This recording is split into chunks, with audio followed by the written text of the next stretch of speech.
Welcome dear classmate.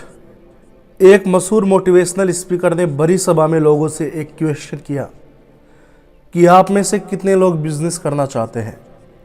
तो बहुत सारे लोगों ने अपना हाथ ऊपर कर दिया कि हम बिजनेस करना चाहते हैं।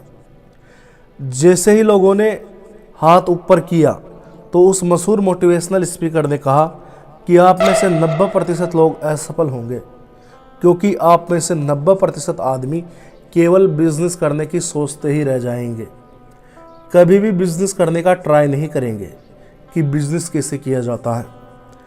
10% व्यक्ति बिजनेस शुरू करने का ट्राई करेंगे, लेकिन इनमें से भी आधे से ज़्यादा लोग अपनी पहली असफलता को देखकर हार मान लेंगे और बचे कुछ प्रतिशत लोग ही ऐसे हैं जो बिजनेस में सफल बन पाएंगे। व्यक्तियों के सफल या असफल होने की इस बात को हम निम्न बिंदुओं में समझते हैं। पहला बिंदु, 2 रास्ते असफलता की ओर और एक रास्ता सफलता की ओर। जब भी कोई व्यक्ति सफल होने के लिए आगे बढ़ता है तो उसके पास में 3 रास्ते होते हैं। पहला रास्ता कि वह बिना सोचे समझे एक्शन लेना शुरू कर दे। दूसरा रास्ता कि कोई व्यक्ति सोचे समझे लेकिन एक्शन ना ले। और तीसरा रास्ता कि कोई व्यक्ति सोचे समझे तथा एक्शन भी ले। इन तीनों रास्तों में से पहला रास्ता और दूसरा रास्ता असफलता की ओर जाता है। जो भी व्यक्ति पहले रास्ते पर या दूसरे रास्ते पर चलेगा वह निश्चित रूप से असफल होगा, चाहे वह किसी भी काम में सफलता प्राप्त करना चाहता हो। लेकिन जो व्यक्ति तीसरे रास्ते पर चलेगा वह 100% सफल होगा। अब इन 3 रास्तों को और भी गहराई से समझते हैं। मान लो कि 3 व्यक्ति हैं जिनका नाम है चंदन, राजू और रवि। वे तीनों सड़क पे चल रही गाड़ियों को देख रहे हैं। इन गाड़ियों को देखकर चंदन कहता है कि एक कार चलाने में कौन सी बड़ी बात है, इस कार को तो मैं आसानी से चला सकता हूँ, बस स्टीयरिंग, गियर और ब्रेक का ही तो ध्यान रखना है। तो वह सीधा जाता है और अपने दोस्त की कार को भरी सड़क पे चलाने लग जाता है और एक्सीडेंट कर बैठता है। तो इस प्रकार उसने यहाँ पर पहला रास्ता चुना था, अर्थात बिना सोचे समझे एक्शन लिया। उससे कार चलाना नहीं आती थी, फिर भी वह ज़बरदस्ती कार को चलाने लग गया। अब राजू ये सब देखकर घबरा जाता है।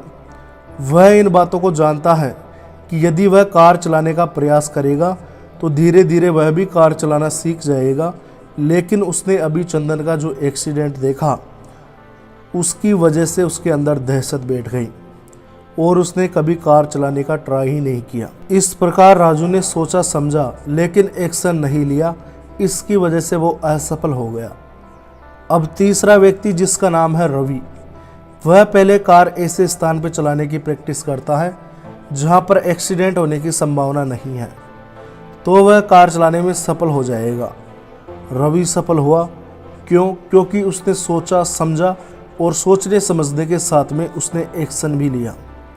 चंदन असफल हुआ क्योंकि उसने बिना सोचे समझे ही एक्शन ले लिया। और राजू भी असफल हुआ क्योंकि उसने सोचा समझा लेकिन एक्शन नहीं लिया। इसीलिए अगर आपको सफल बनना है तो आपको तीसरे रास्ते का चुनाव करना होगा, अर्थात सोच समझकर समय पे एक्शन लेना होगा। बिंदु नंबर 2, सीखना शुरू करो और उसे अप्लाई करना शुरू करो। आप चाहे किसी भी क्षेत्र में सफलता हासिल करना चाहते हो, आप चाहे कुछ भी प्राप्त करना चाहते हो, सबसे पहले आपको उस क्षेत्र का ज्ञान ग्रहण करना होगा।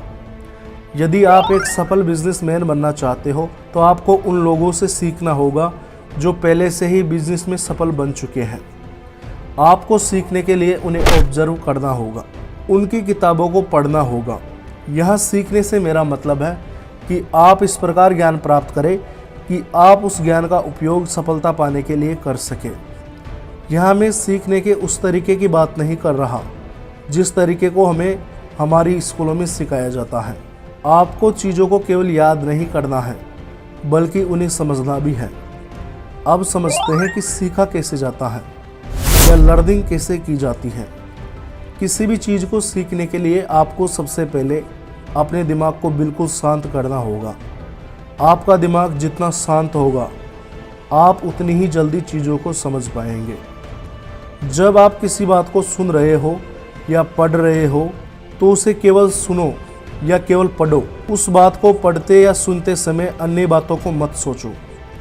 जैसे कि मैं अभी आपको ये बातें समझा रहा हूँ तो आपके मन में बहुत सारे विचार चल रहे होंगे कि यह क्या कह रहा है, कैसा नहीं कह रहा है। लेकिन आपको सबसे पहले अपनी विचार प्रक्रिया को बंद करके बिना उस चीज़ के बारे में अपनी राय बनाए चीज़ों को केवल सुनना है या केवल पढ़ना है या ग्रहण करना है। जब एक बार आप उस चीज़ को पूरी सुन ले या पूरी तरह ग्रहण कर दें, फिर उस बात पे विचार करें और उसे समझने का प्रयास करें। लेकिन जब तक आप पूरी बात नहीं सुनते या पूरी बात को ग्रहण नहीं करते, तब तक बातों से निष्कर्ष ना निकालें। पूरी बात सुनकर समझकर ही बातों से निष्कर्ष निकालें।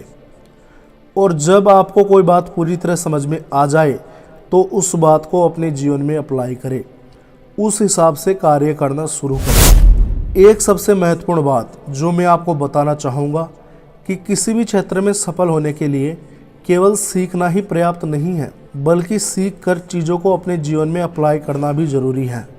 उनके हिसाब से काम करना भी ज़रूरी है। आप चाहे कितने ही बड़े ज्ञानी बन जाओ, लेकिन अगर आप उन चीज़ों को प्रैक्टिस नहीं करते हो या जो चीज़ आपके समझ में आई है उस हिसाब से आप काम नहीं करते हो तो आपके सीखने का कोई मतलब नहीं है। एक लेखक ने बहुत ही शानदार बात कही है कि यदि आप किसी चीज़ को सीख कर उसे अपने जीवन में अप्लाई नहीं करते हो तो इसका मतलब है कि आपने कुछ भी नहीं सीखा। बिंदु नंबर 3, आपको कुछ घटनाएं बाद में समझ में आएंगी। आज आपके साथ कुछ बुरा हुआ, आज आपको आपकी नौकरी से निकाल दिया गया, या मेहनत करने के बाद भी आपको अपनी मेहनत के अनुसार परिणाम नहीं मिल रहे, या आपको बार बार असफलता मिल रही है, तो इन्हें देखकर घबराना मत। क्योंकि जब आप आज से 10 साल के बाद पीछे मुड़ के देखोगे तो आपको पता चलेगा कि आप इस बात का शुक्र मनाओगे कि आपको 10 साल पहले वह चीज़ नहीं मिली जिसे आप प्राप्त करने के लिए तड़प रहे थे। आपने अपनी ज़िंदगी में यह बात कई बार अनुभव की होगी कि कोई चीज़ जो आपको नहीं मिलती है आप उसके लिए बहुत दुखी होते हैं, लेकिन भविष्य में जाकर आपको पता चलता है कि अच्छा हुआ कि वह चीज़ हमें नहीं मिली। मुझे दिल से सुनने के लिए आपका दिल से धन्यवाद।